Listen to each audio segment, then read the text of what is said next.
Hello, everyone, and welcome to International Coaches Club, the podcast where international coaches share their stories and how they've made an impact on their sport in the US, from college programs to professional and national teams. I'm your host, Liran Zamir.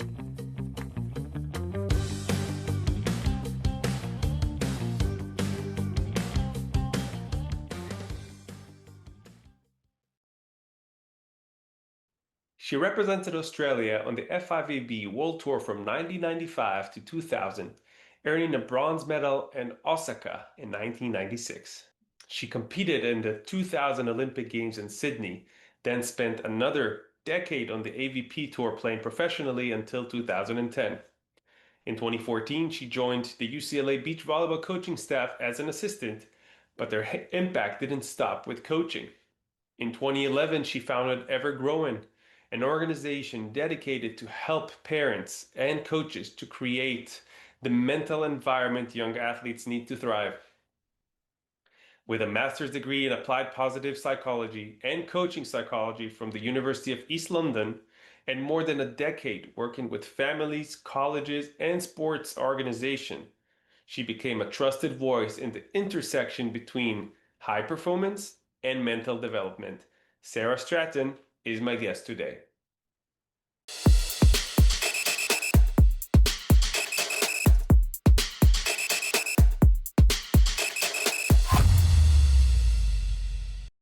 Hello, Sarah. Thank you very much for being in my podcast. My good friend, I have to say. Having me.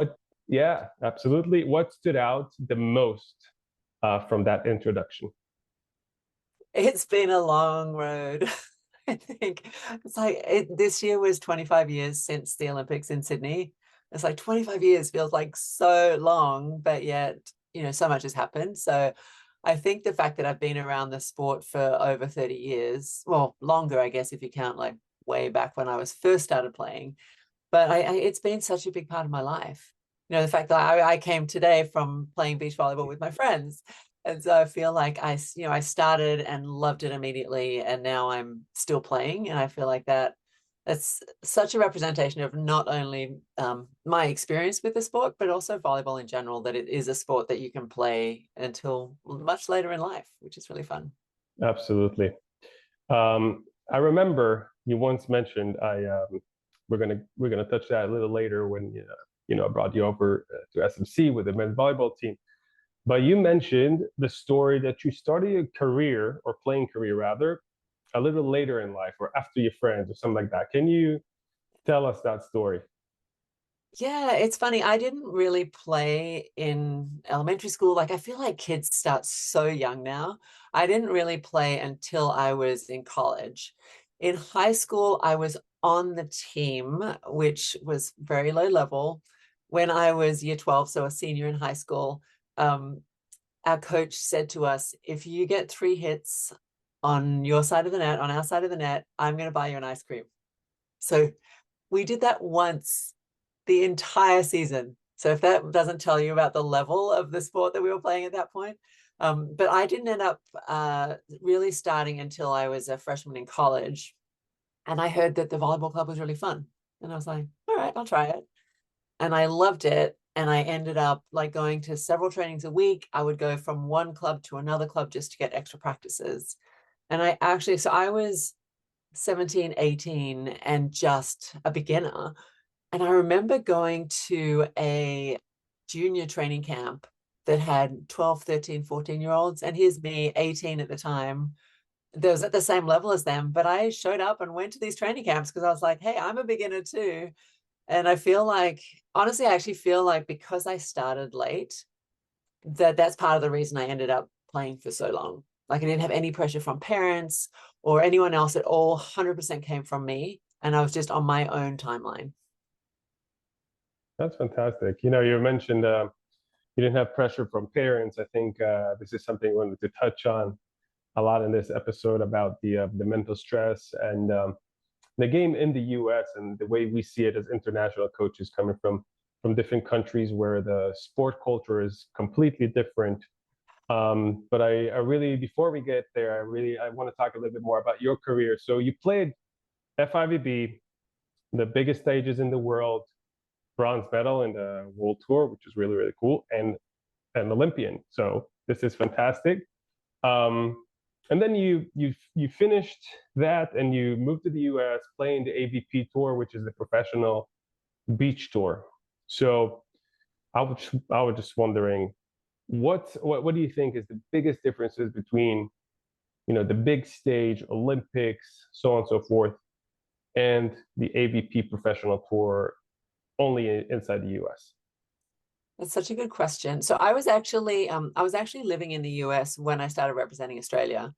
I had like right after college, I went backpacking through Europe and got myself over to the US. And I had been playing in the US and played on what was at the time the WPVA. So I played on that tour in 94, I think it was. And then when I was back in Australia, a girl I partnered up with, she was like, let's do this. Maybe we could play in the Olympics. And so we were trying to get to Atlanta. And then I ended up playing on the World Tour with her and then with a different partner going through 2000. And then at the end, I actually honestly, I think I played my best volleyball after the Olympics. Like I was a better player. I developed faster, I think, on the US tour. But I think one of the differences back when I was playing was how well we were treated on the world tour. Like they put you up in a hotel, they fed you. Like if you made the main draw, you were taken care of. Whereas on the US tour, I mean, it was nice. Like they took care of you, but there was nothing like that. They weren't, giving you a place to stay. They weren't giving you food, or maybe a little bit, but not really.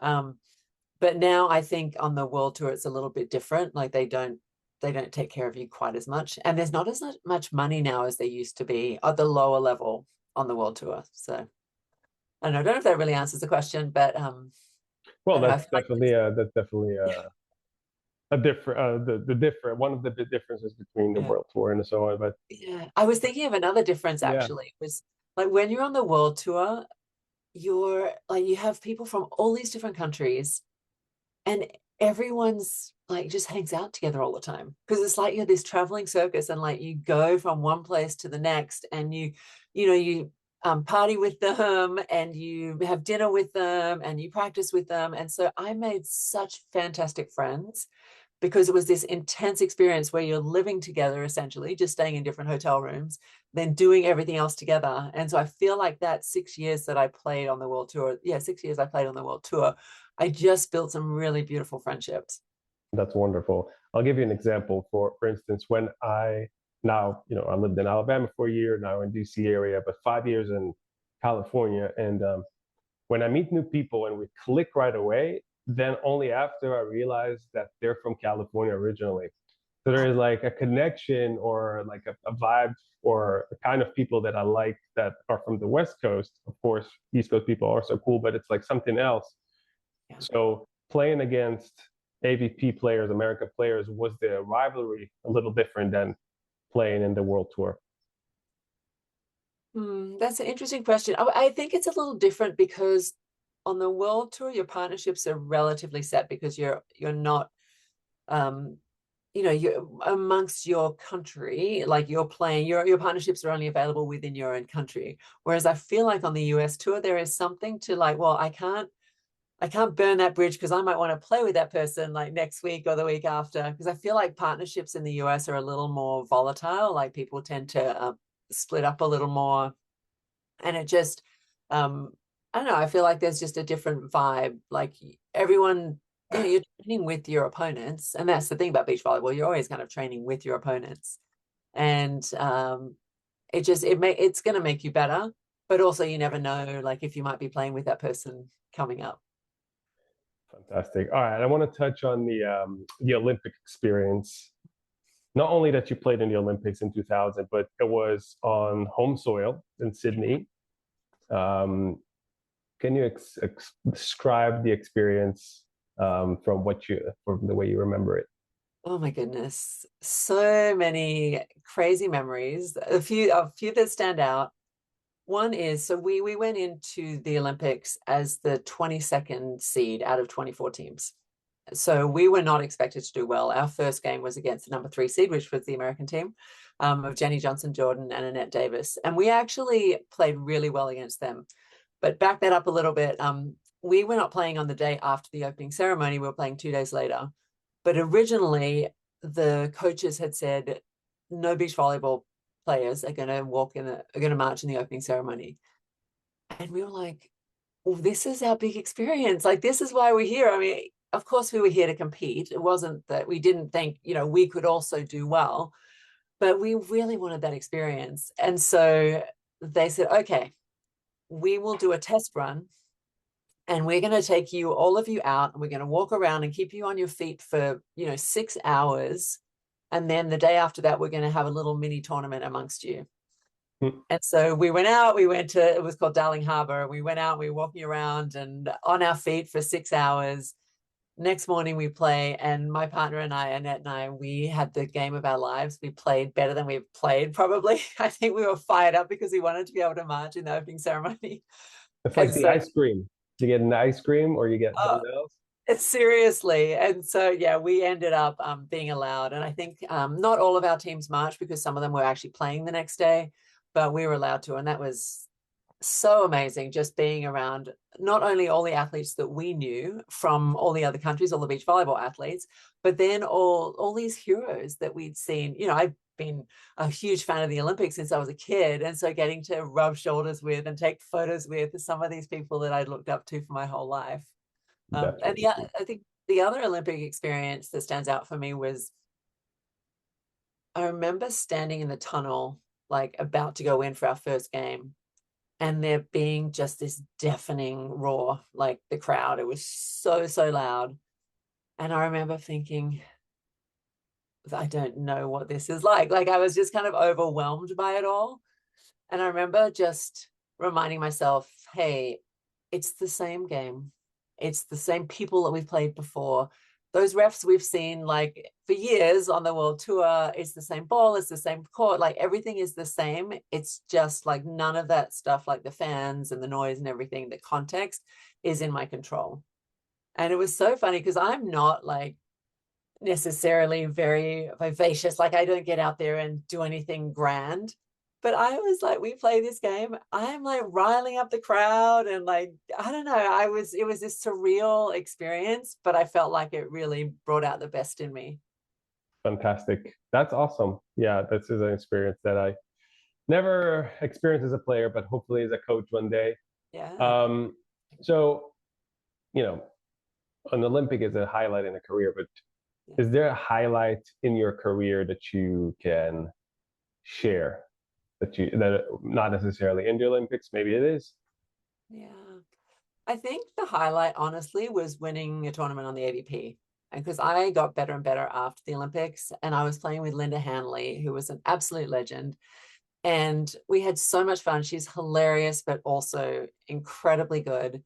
And we played this tournament in Muskegon, Michigan, and just like barely clawed out victories and beat team after team, like all the top teams, and had just a crazy back and forth, brutal final, and ended up pulling it out and winning over. It was Holly McPeak and Lisa Arce at the time.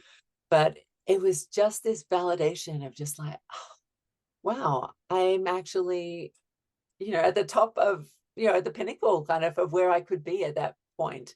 And especially after I was disappointed with how we finished at the Olympics. Even though we played well, we didn't finish well.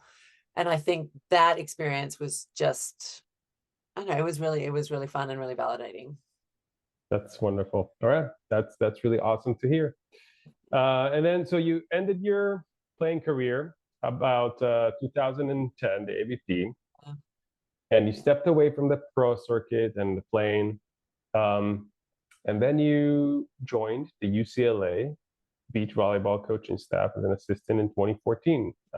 Tell me a little bit about that. Yeah, so I had been playing decently, but then like honestly getting worse and worse over the years. I mean, I'm still okay, but I probably shouldn't have been playing for that long. I think part of the reason I kept playing is because my husband Greg is a cameraman and he was filming. And so we took the family with us to the tournament. So we had somewhere to stay, and we had, it just was a lovely experience to be there with the whole family. I think the reason I ended up stepping away is because I had a knee injury. And the AVP actually went under that same year for a year, basically. And then I'd been doing this work with parenting education. I had done a parent educator training, and I had had a lot of conversations with Stein Metzger, who is a friend of mine, and his wife Emily, and we had had lots of conversations about parenting and about how its application to sports, and how like I had already been doing some workshops with like with swim teams and with volleyball teams and clubs and things like that. And he had me do some work with him when he was at UCLA with the team he was with the assistants he had at the time. And then he asked me if I would like to join them as, you know, a volunteer assistant. So I did that just for a year because it was the very beginning of their program, and it only required me to be up there a couple of days a week. And then the next year he's like, oh, would you like to do it again? But now it's 5 days a week, twice a day, and still unpaid. And I was like, no, I'm good. But it was such a great experience. Like I loved getting to work with these athletes and really getting to make a difference, and just seeing the like our sport of beach volleyball just taking off because of being an NCAA sport, because of being you know, on in the college scholarship system, and just giving these young people an opportunity to really train and really develop. Fantastic. And you know, it's funny, we were talking all this time about your beach volleyball career. You started as a coach for beach volleyball in one of the best universities in the country. But then there was a shift. This episode is not about beach volleyball coaching. It's about the mental aspect of the game. Um, you basically coach coaches, you coach parents, and you put emphasis on the environment for the children, for the kids, for the athletes and then if it's positive and supportive, that's when they thrive the most. Better if it's like a fantastic coach, but doesn't put emphasis on the well-being of the student athletes or the kids or the even the pros, I say, you know. So I wanted to ask you, when did you realize exactly that you want to focus on the mental side of the game, and what drew you to that space? Think what I realized when I took my parent educator training in 2010. So after I had my knee surgery, I did this parent educator training. And I realized that it only took one trusted adult to make a difference in the life of a child and in the trajectory that they were on. And I was like, oh, it doesn't have to be a parent. It could be a teacher, but it could be a coach. And so I realized that as a coach, that we could be the difference maker for a child or for an athlete. And so I also realized that for myself, I never did that work. Like I did a little bit of work with Michael Gervais, who he is a mental performance coach who trained Brandy and Mel, who won the silver medal in Paris last year. And he trained Kerry Walsh Jennings and Misty May and a lot of like top level athletes. But I worked with him a little bit, and that just showed me that I hadn't done the work. And I know that I choked when I was playing. Like I definitely did well, but there are a lot of matches that I think I could have done better if I hadn't been if I'd had the skills, the mental skills to be able to keep myself together and be able to perform at my best more frequently. And B, if I hadn't been like if my identity and my value hadn't been so wrapped up in my performance. Because I think because I was so identified with being a top player, that it meant that that was on the line every time I performed. So it just was that whole added level of pressure. I was like, I know that I perform better when I don't feel like that, when I'm just playing and experimenting and feel light and free. And so I wanted to be able to help coaches create that kind of environment so that all the athletes can play at their best more often and feel better too, because we do play better when we feel better. And so it's like, how do we as coaches support and challenge our athletes and be able to challenge them in a way that they don't take it as if, oh, you've criticized me as a person, but more like, oh, I can see this critique of like my game, it's going to help me get better. So I think just So seeing it in myself and seeing what could be and what was possible for athletes in the game. That's very interesting. And you mentioned that like a third party correction might perceived as a criticism for personality and whatnot. But you mentioned that your own you were the biggest critic of yourself in a way for um, defining your self-worth based on your performance. So if you can elaborate a little more about that, like what exactly does it, how do you mean exactly? Yeah, and it's interesting because I feel like I've just become aware of this in the last couple of years. I recognize that feeling of just feeling like I was being tested every time I went out, every time I was performing, and that, that whether I did well or did poorly, that was going to be indictment of who I was as a person. Like I would be either accepted or rejected based on my performance. And I just know that it's not healthy. Like so often, the first thing we ask a kid, if they play in a match, we're like, "Did you win?" And then we do the good job, and we basically we prize and praise these kids who win as if they're somehow better than the ones who don't. And we can celebrate wins, absolutely, and we can also celebrate like the things that get you there and the things that you learn, so that it's not just if you win you're great, if you lose you're terrible. Because I mean this is when you get kids who are like blaming and cheating, and parents who are so upset because they're upset at the refs, they're upset at the other team, they're upset at even the players on their own team, because they worry, they feel like it means something, is like they're worth it. Even the parents, like I feel like they feel like they're better if their kid does well, so they're kind of getting their own worth from their kids.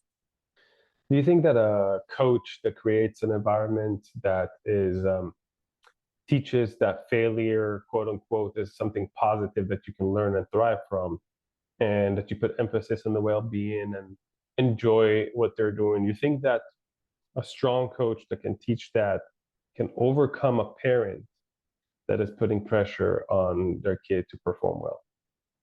That's such a good question. I think it depends on the relationship with the parent, like the child's relationship with the parent. I think you can. I absolutely think you can. And I think it's helpful to educate the parents.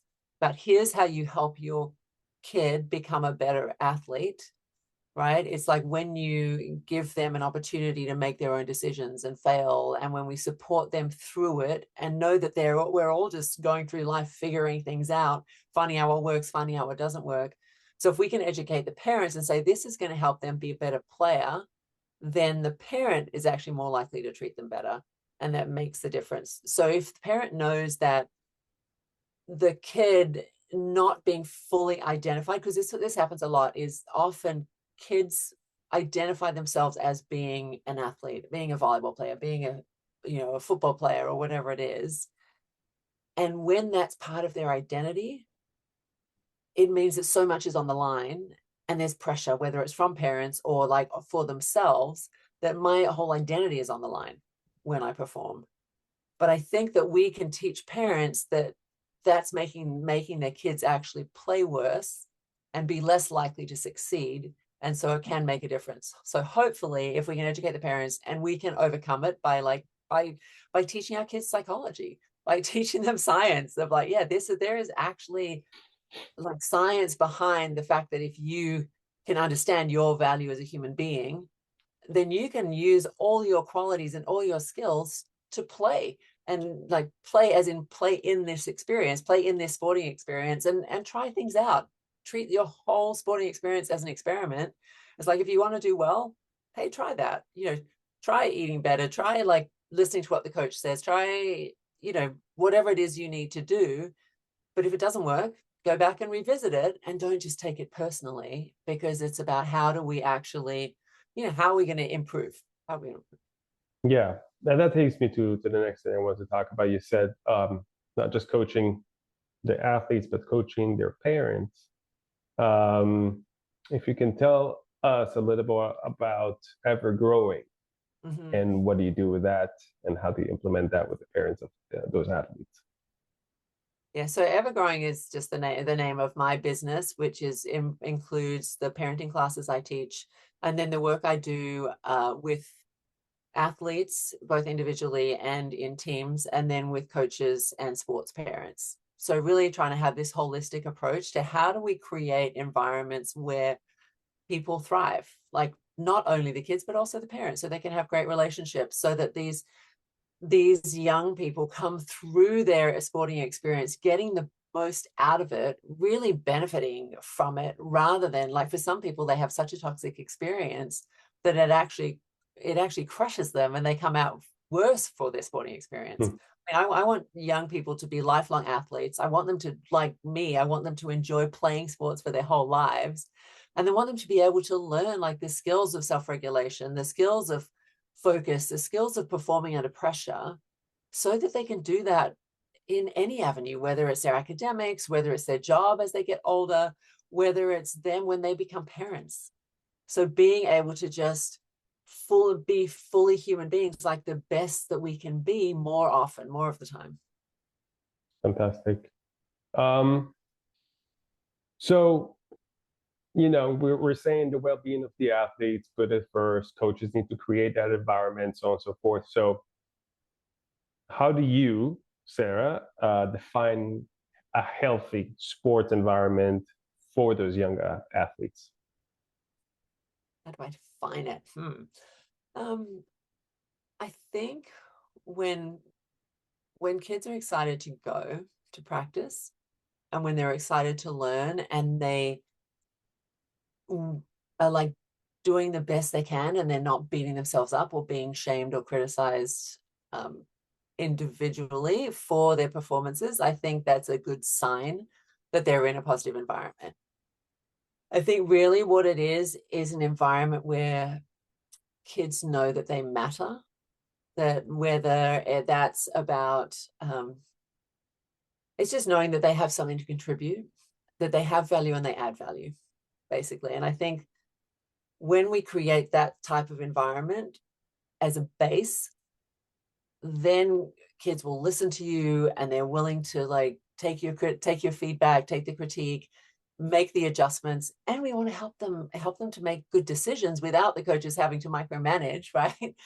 So I think it's really about as an environment that supports and helps them feel that they matter, but then also challenges in a way that they can feel that growth, and they're driven to grow. They're like, oh, this is great. I'm seeing myself getting better. I'm seeing this holistic part of it. And they're just knowing that. So if they have that support and that challenge, it just will help them develop both on the court and off the court. Yeah. And, we see it more and more, even in different sports. Um, a lot of athletes just rather take a break. A lot of emotional stress that is coming from the culture of U.S. sports. It's we coach club, we coach colleges, D1, D3. Are you still in SCVC, by the way? I'm not. I'm doing a lot of work with Finding Mastery. So Okay, SCVC for the people who don't know, it's Southern California Volleyball Club. It's a boys and girls club in El Segundo, California. And then those type of clubs create a lot of stress early on, meaning it's all about the performance, the results. They want to get the hardware, go to the podium. Even before season starts, with like the phone calls and the texts, and like, hey, commit to our team and not this team because this and that. I think it's a lot of pressure that coaches and admin put on the athletes, and they don't even know what's going on. They just want to play. yeah. And with that being said, you work with families, schools, you coach. I mean, I brought you in with us at Santa Monica College, Oh, and I coached the men's perfect. team. It was a fantastic experience for all of us. I don't think I even told you, but a lot of my players were like, maybe when you came, and then a week later, they're like, can we revisit? Can we just check in with Sarah again? She go. So my players loved it.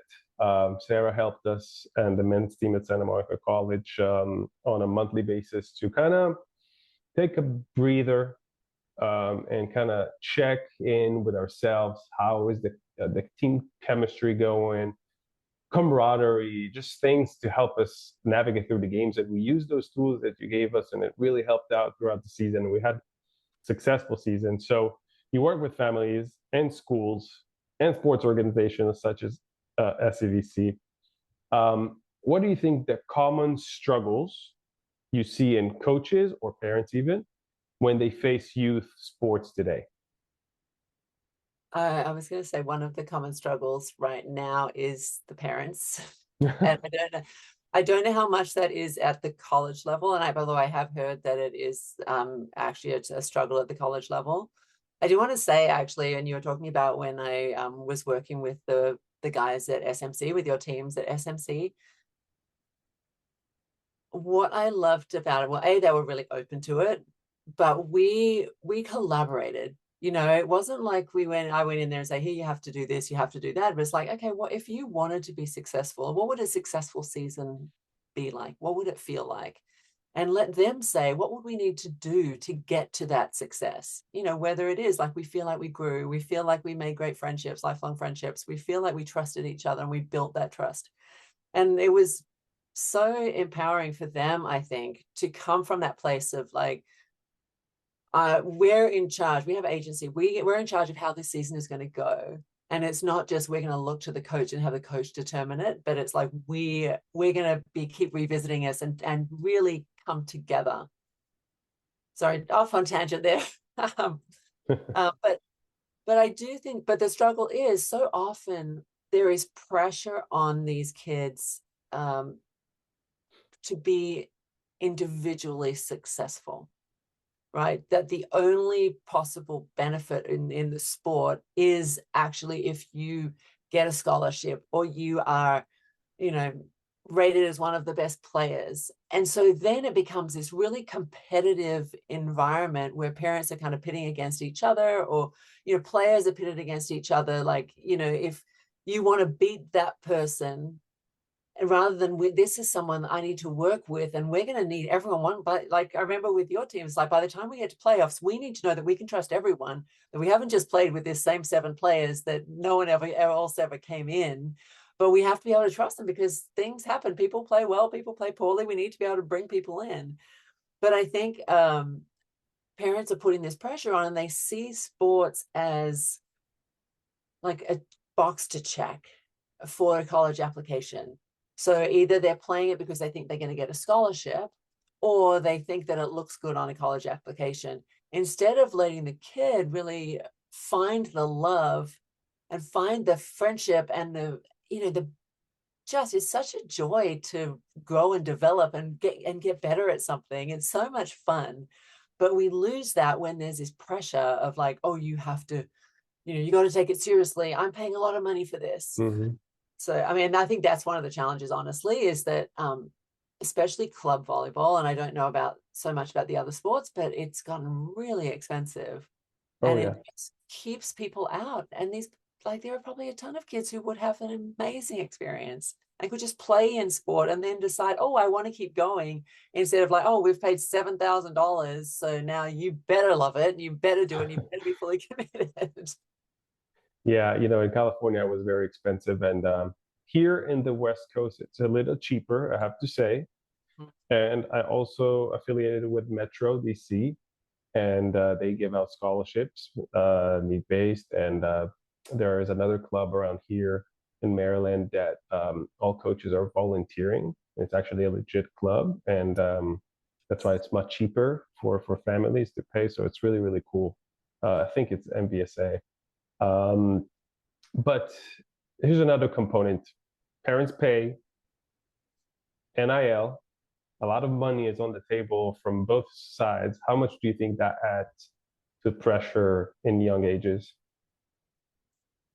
I do think it's adding a lot, because parents are seeing they're paying for their kids' sport as an investment, and they're seeing it as an investment in that they're going to see like the scholarship money, or they're going to see NIL or whatever it is. So basically, I'm putting this money in expecting that I'm going to get money out of it. And in reality, there is so much that these kids and young adults, like once they're in college as well, like that they get out of sports in terms of being able to, like I said earlier, like being able to emotionally regulate themselves, being able to perform under pressure, being able to be the best person they can be in as many environments as possible, which is like you can't put a price tag on that. But the other thing I'm thinking about too is the fact that to be the best, to be at the top level, you have to work really, really hard. Like it takes a lot and it's not going to be easy. And so you have to want it. And if you're doing it because someone else wants it for you, you're not going to be willing to put the work in that's required. I can't remember the quote, but it's something to the effect of if they don't have a passion for it, you can't make them. And if they do have a passion for it, you can't stop them. And so if we let them if we help them find that passion and that joy and that love of the game, then we can't stop them. And they're asking us, like I was when I first started, I was so excited to go to practice every night. Let me find another club I can go practice at because I want to get better. And I think that is in there and we're kind of stomping it out. Yeah. Yeah. So, I think we kind of, in understanding that parents are definitely one of the major pressure point for the young athletes. So, what do you do with ever growing? Coaching parents is one of the things that you do.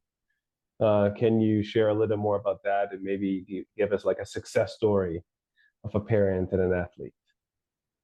Oh, that's interesting. I mean, I worked with actually, I worked with a 12-year-old a few years ago now. I think she's about to start, high school this year. But she was really struggling with self-doubt.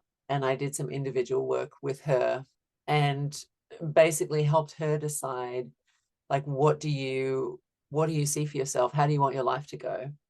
And what would you do? Like, her being able to step out and be a better athlete.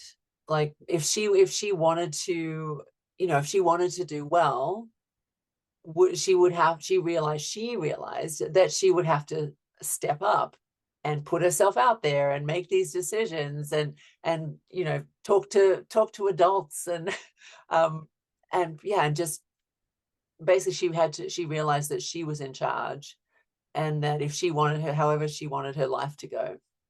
And so that was really helpful. I also worked with the mum to foster that as well by how she talked to her, by not, by not calling her an athlete, right? By not saying, oh, she's a volleyball player, but saying, oh yeah, this is, whatever her name was. And she loves to do these types of things and just taking away that identity, because I think it's when kids get their identity developed too early as an athlete, then it's just all too risky, like every time they get out there. But one of the things I've really loved is years ago, I did a talk at this youth basketball league in Redondo as the RBYB, Redondo Youth Basketball.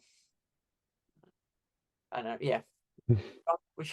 The Redondo basketball league Beach, in Redondo, yeah, yeah, we're Redondo all on Beach Youth board. Basketball, yes. But I did a talk for the parents and it was just a one-off and just talking about like how they could help create environments, that what they could do at home and how they could support them, how they could help them from the sidelines, how they could help them enjoy the ride home instead of critiquing them on the ride home, that sort of thing, not watching practice, not criticizing everything that they did. And this was probably, I would say that was probably 2015, maybe 2016 that I did this. I had parents coming up to me for probably like 8 years and say, oh, I recognize you. You gave a talk at, Oh, you did a talk at RBYB. Oh my gosh, they made such a difference with how I talk to my kids. And just like, I think having those stories, like hearing from athletes, hearing from parents, and hearing from coaches too, is like when I went into, like, I did a talk for all the coaches at one of the big volleyball clubs, Mizuno. And those coaches would come up to me afterwards and say, oh, you really made me think about, about how I actually interact with these kids, like what my role is, because you can't make them be motivated. You have to spark a flame, right? You have to create an environment that they feel motivated themselves. Yeah, yeah, I agree. And it's especially in those young ages that they need to want it. And I think, sometimes even they don't want to do on spite whatever the parents are sending them to do. So I think it needs to come from within, as you mentioned, and then it's all about the effort they put on the court. Like they don't want to be there or they're burnt out or whatever. They just you see that you can't fake it. You know what I mean? It's essential in the kids and the players development. They need to want it first, and you mentioned a lot of parents maybe see themselves succeeding through their kids' careers. Totally. Yeah. Um, so they don't want to fail again, right? They don't. I Yeah. wanted to be an athlete, so I don't want to fail with my kid. So I'm going Yes. to push him from a very young age. So I understand that. But that's the thing too, is like, I think it's remembering that if they're not putting in effort, it's not about berating them or like criticizing them for not putting in effort. It's about understanding what it was that got in the way. And if they're not trying, if they're not, if they don't want to go, it's like, what is it about, as a coach, it's like, what is it about the environment that I'm creating that these kids are not wanting to go? So like actually looking in the mirror and going, how can I make this fun? How can I make this interesting? I'm a big believer in that constraints-led approach where you do a lot of like playing and you just manipulate the conditions. So the kids, I do this with I coach one of the beach volleyball teams at the local high school, and we do this all the time. The kids love it. They love playing. They're excited to come, but they get better so fast because they want to be there, because they're trying to get better. They're trying to like win these little games, Yeah, but you're making it at a level that it's within their ability level, right? You're not like making it really, really hard, but you're like, okay, let's, for you at this level, here's what you can do. So we're going to play like a mini game. We're going to play a game where you're like, 2-on-2 on a really teeny weeny court, and you're still practicing the skills, you're practicing the ball control, all of these things. But it's like, how can we make it so it's an environment that they want to be and they want to get better? fantastic. And just for the people who are listening to us, she's coaching Redondo Union High School, and they just beat Miracosta in the CIF Championship for beach volleyball. So congratulations on that. It's really fun. It's a big rivalry. Yeah. It's the talk of the town now, Yeah, Redondo. it was very exciting. I think we've got a good chance this year as well coming up. Fantastic. So now knowing, it's not only about making it fun and light, Oh, but also be a coach that can understand and relate to the kids. So I wonder, what do you think coaches nowadays, when they face young athletes, mhm. what do you wish like every coach knew about the mental side of the game and how to implement that in their coaching philosophy? Oh, that's such a good question. I've had coaches that I've worked with who have said, well, the mental side is important, but I'm not dedicating any time to it. You can maybe do a one-off talk and that's it. And I think what they need to know is these are skills. It is a skill to build your emotional regulation, to know like how activated you are, how activated you need to be, to know what level, like, am I freaking out? Am I over the top? Am I too low? But to know where you are and to know what your ideal level is. So that's a skill that you have to practice every day. I mean, being able to focus and get yourself back to the right level of focus, that's a skill, right? So that I think that the idea of a one-off, which many coaches are like, oh yeah, we'll do a nod to the mental side, but they think you can just do a talk, but it's not. It's not. You have to actually put the work in, and you have to walk the walk. Like you can't just say, oh, we learn from failure or whatever. It's like we have to actually support these players. We have to support these kids or these young adults and be like, okay, let's talk about what do we learn from this. I remember I was working with this athlete and she was really struggling with her self-worth, and she was just stressed every time she went on the court. She felt like she had to prove herself, and she was a great player. She'd redshirted the year before, and when in that season she was just doing so well, like in practice and everything. And I said, what was the difference? She said, oh, I felt free. So okay, what would help you feel free? And she's like, oh, I don't know. So we Hmm. talked about like how could she create that ideal competitive mindset so that she could be free when she was playing. And then I asked her, she was about to go to an early season tournament. And I said, what do you think you'll learn from that tournament that's going to make you a better player? And her first response, which really made me laugh based on the work that we had done, she was like, well, I'll learn where I'm ranked compared to the other players, compared to the other teams. And I was like, wrong answer. But then we feel like I helped her to figure out, it's like, if you look at it in the bigger picture, of like, what about this experience, whether it's practice, whether it's a match, whatever it is, what about this experience is going to help me be better? And it might be learning what not to do. It might be like for beach volleyball, it might be like, I learn like how this particular player looks when she's doing a cut shot. I learn where is a good place for me to stand so that I can, change my approach so that I can, really go in aggressive and hit every ball.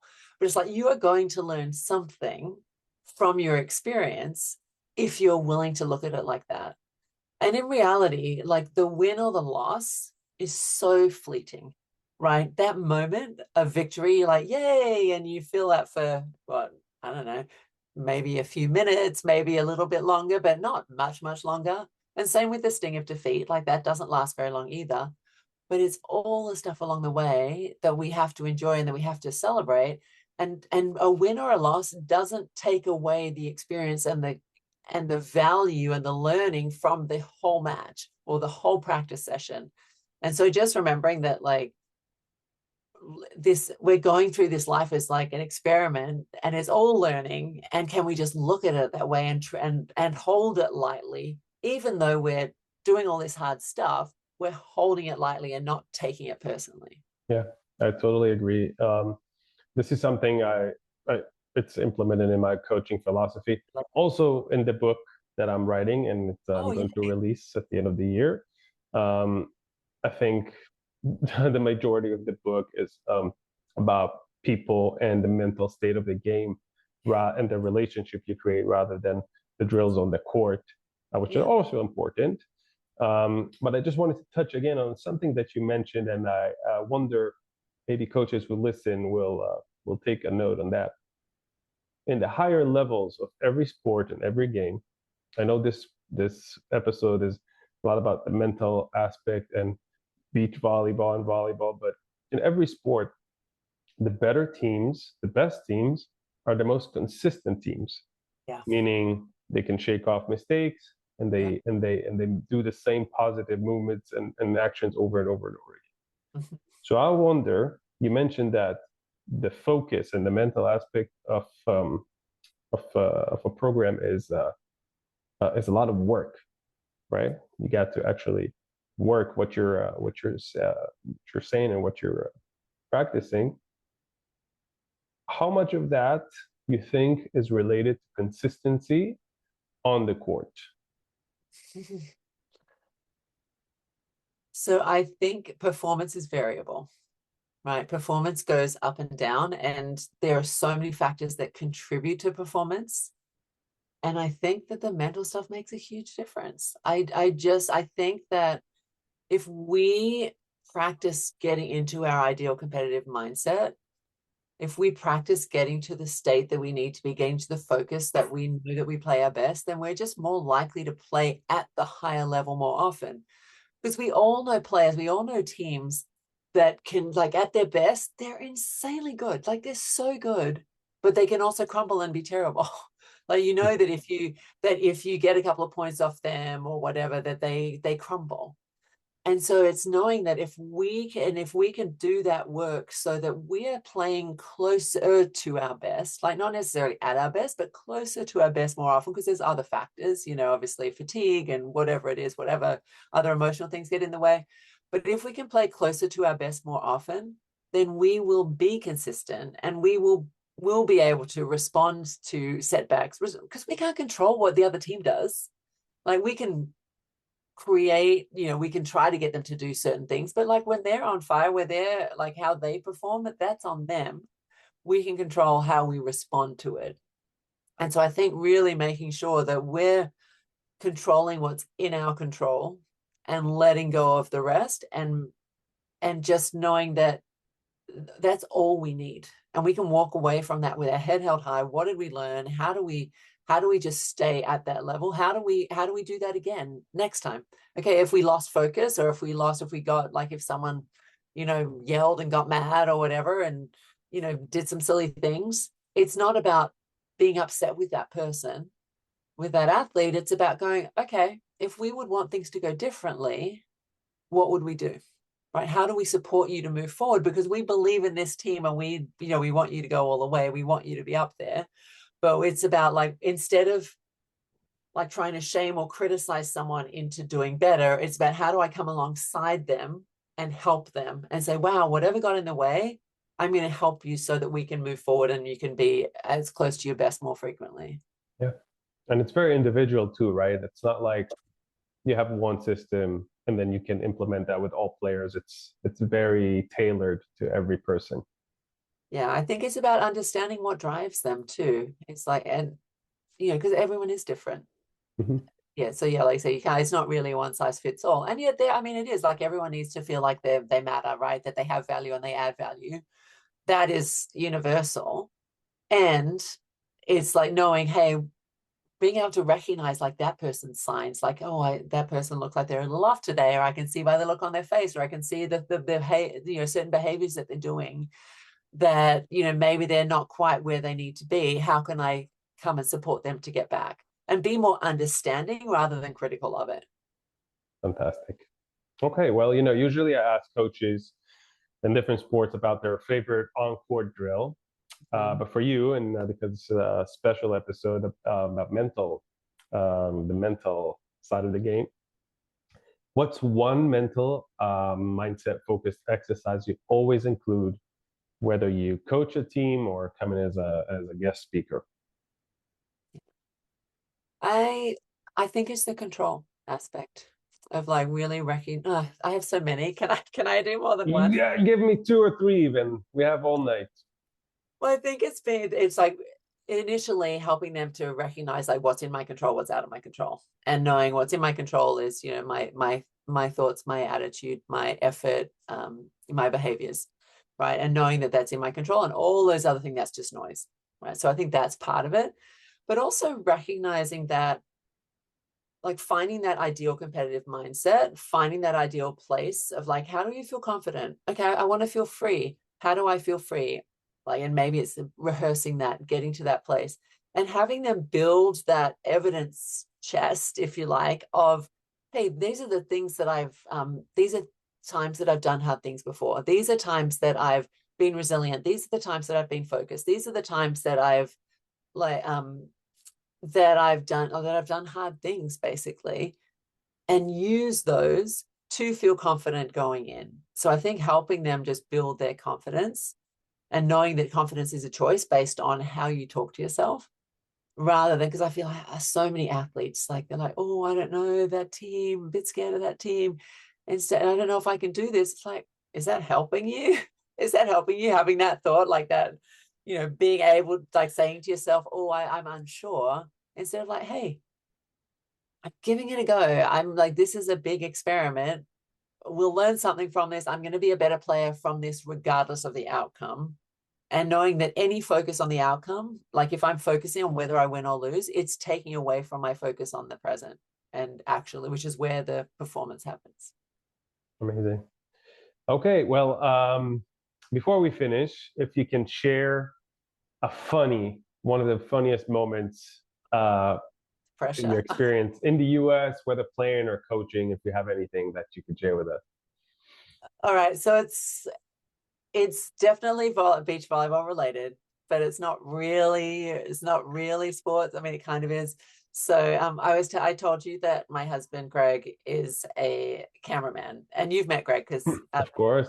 you coached my son. Um, so he films sports. He actually just filmed the World Series, which is really fun. But he filmed sports, and in 1997, he was filming the Beach Volleyball World Championships when they were at UCLA. And I was playing, and we had doubles, but then we also had a fours team, and I was playing on the fours team for Australia. And every time I came off the court, I would look at Greg because he was filming. But I mean, I was just looking at him. He happened to be there, and he's my husband. So I'm like, looking for my husband. Anyway, he came up to me on one of the breaks. He's like, Sarah, he's like, when you're looking at me, you're not looking at me. You're looking at all those people sitting on their couch watching on TV.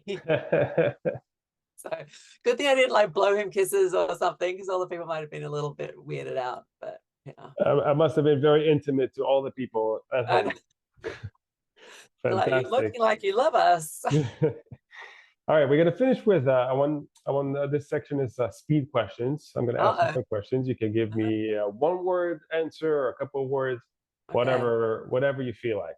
Ready for this? Sure.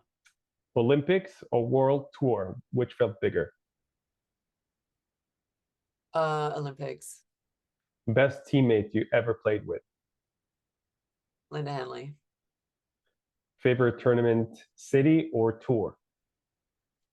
Oh, Start in Switzerland. Oh my God, it's stunningly beautiful. Yeah. If you had a chance, which would you rather represent, Australia or the United States? Australia. I mean, I'm an Aussie girl at heart. I've lived here 30 years, but I mean, I had my formative years in Australia. Fantastic. Are you still using the nickname Stratty? Yes. So people who know me from growing up call me Stratty. And some of my friends, actually, I have some American friends who played on the World Tour who would hear my Aussie friends call me Stratty.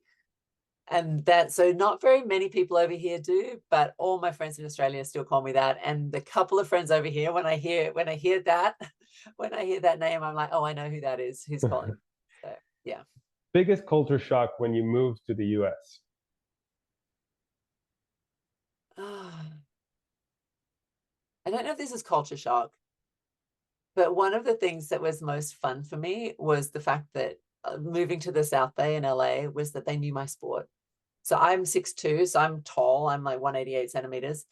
And people would always ask me when I was growing up, do you play basketball? They say, you're tall, you must play a sport. And I come here to this area and people were like, do you play volleyball? And I was like, oh, they know my sport. There we go.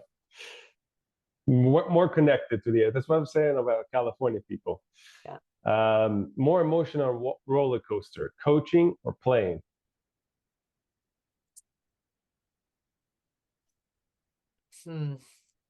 That's interesting. Well, I know it's supposed to be just 2 words, but I think I've done the work now.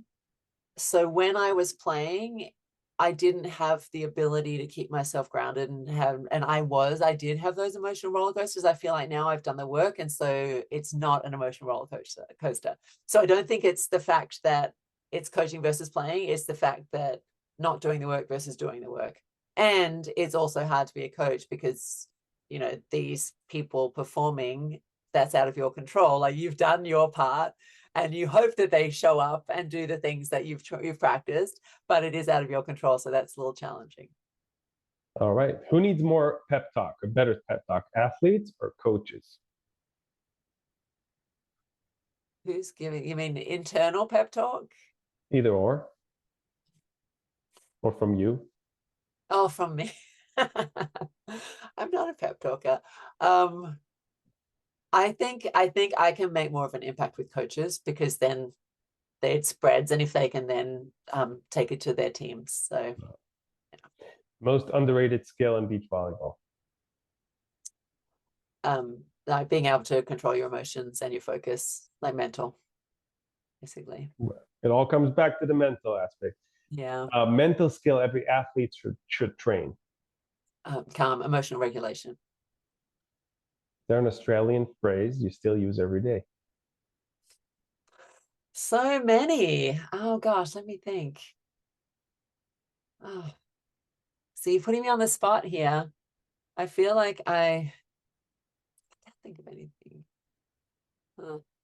I know I might have to come back on that one. But I feel like Fine. I do. I mean, I think I use diminutives all the time.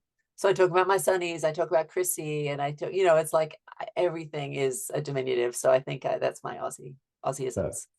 and last question, who was scarier, your toughest coach or your own inner critic? Oh, my own inner critic by far. Oh, that was the easy one, apparently. The Yeah, last one was the easiest. I know. I was not very kind to myself. Better now. I'm better now. Fantastic, Sarah. Is there anything else that you wanted to add or to share with everyone and with me tonight? Yeah. I think just remembering that we're all human, that like we're all figuring this out. We're never going to be perfect. And that can we be kind to ourselves and just treat it as this big experiment. I think that's what I hope. Like whether that's with our relationships with our partners or our kids or the people that we coach. Can we just see it all as an experiment where we're trying to we're trying to work it out and just be kind to ourselves. Fantastic, Sarah. Sarah Straton, thank you very, very much for coming and talking with me in my podcast. I appreciate it. It was super fascinating. I'm a big fan of your work and the mental aspect of the game. I think it is underrated, and I think it's coming slowly growing Yeah. on in America in different sports with different coaches. They talk about this more, but now it's time to actually implement and work. And I think with people like you, we're going there, and it will grow. So hopefully, in the next generation, they'll figure it out, and they'll be much better athletes on the court because their mental side of the game is much stronger. So thank you very much for everything you do and for this conversation. Oh, thank you so much for having it. It was just a real treat. Thanks. Thank you for listening for another great episode of International Coaches Club. Today it was Sarah Straton who walked us through the mental side of the game and how important it is to take stress off of young athletes if we want to see them grow and become great athletes and push their potential to the edge. We learned that in order to do that, we have to love the game. And once the players love the game and understand why they're doing it, that's how we develop better players overall in each sports, not just volleyball or beach volleyball, but any other sport. Please listen to us on Spotify, YouTube, or Apple Podcasts. Don't forget to subscribe, like, and share. And I look forward to seeing you all in the next episode of International Coaches Club.